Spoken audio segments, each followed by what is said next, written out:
રાજકોટમાં આશા વર્કરના મોતના મામલે મહાનગરપાલિકાના આરોગ્ય અધિકારી ડોક્ટર જયેશ વાકાણીએ જણાવ્યું કે કોઠારિયા વિસ્તારમાં ફરજ બજાવતા આશા વર્કરનું શંકાસ્પદ ડેન્ગ્યુના કારણે મોત થયું છે। આશા વર્કરના મોત મામલે તપાસના આદેશ આપવામાં આવ્યા છે। આશા વર્કરના પ્લેટલેટ ઘટી ગયા હોવાથી તેમનું શંકાસ્પદ મોત થયું।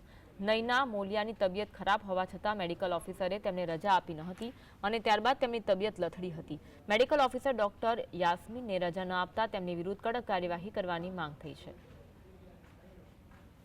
મેડિકલ ઓફિસર જે આરોગ્ય કેન્દ્રના છે એમના દ્વારા બેન જે છે એમને તાવ હોવા છતાં મીટિંગ માટે હાજર રહેવા માટે જણાવવામાં આવેલું હતું। આ અન્વયે માન્ય કમિશનર સાહેબને આશા બહેનો દ્વારા એક આવેદનપત્ર આપવામાં આવેલું છે કે મેડિકલ ઓફિસર આ રીતે જોહુકમી કરી રહ્યા છે। તો આ બાબતે મારા અધ્યક્ષસ્થાને હું એક જે છે એ કમિટી દ્વારા જે આની તપાસ કરીશું। ત્યારબાદ આશા બહેનો ઉપરાંત તમામ સ્ટાફનું અને અન્ય સ્ટાફનું પણ નિવેદન લઈને આ બાબતે અહેવાલ જે છે એ તાત્કાલિક છે માન્ય કમિશનર સાહેબને અમે રજૂ કરીશું।